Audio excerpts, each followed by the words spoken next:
Buen día, María Eugenia, Manuel, buen día al auditorio. Así es, la semana pasada el Observatorio Ciudadano Nacional del Feminicidio presentó su más reciente informe sobre este delito y bueno, además de las cifras que presentó, que en sí ya son datos para desconfiar, por ejemplo, como bien lo decían, las agrupaciones civiles dedicadas a documentar casos contabilizaron 8.904 asesinatos de mujeres en 3 años, mientras que las fiscalías y las procuradurías registraron casi 2.000 casos menos.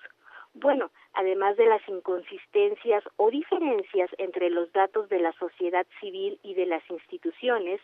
el informe titulado Implementación del tipo penal de feminicidio en México muestra una vez más que la ley no basta para proteger y que la impunidad no es un asunto que se ciñe a la falta de castigo para los criminales, sino un proceso de irregularidades, acciones y omisiones o prejuicios que revictimizan a las mujeres y que sientan las bases para que los casos se sigan repitiendo. A través del testimonio de 14 madres y familiares de mujeres asesinadas, el observatorio trazó la ruta de la impunidad, es decir, identificó las violaciones a derechos humanos y las negligencias que se presentan desde que una mujer desaparece y es encontrada sin vida hasta que el caso llega al sistema de justicia penal. Una vez que se consumó el crimen, el primer obstáculo es reconocer que se trató de un feminicidio e investigarlo como tal.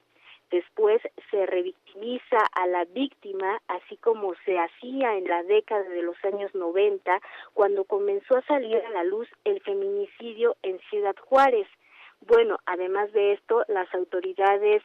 revictimizan cuando manipulan la información, cuando difunden imágenes de los cuerpos de las mujeres, cuando las desacreditan o cuestionan sus vidas personales, cuando se preguntan por qué estaban en la calle o por qué estaban vestidas de cierta forma o por qué tenían novio. Estas cosas son revictimizar, como lo dice este observatorio. Una vez en el proceso de investigación, el mal manejo del lugar del hallazgo y la pérdida de evidencias es un factor constante, seguido de los errores en dictámenes periciales, los cuales tienen inconsistencias sobre cómo ocurrieron los hechos.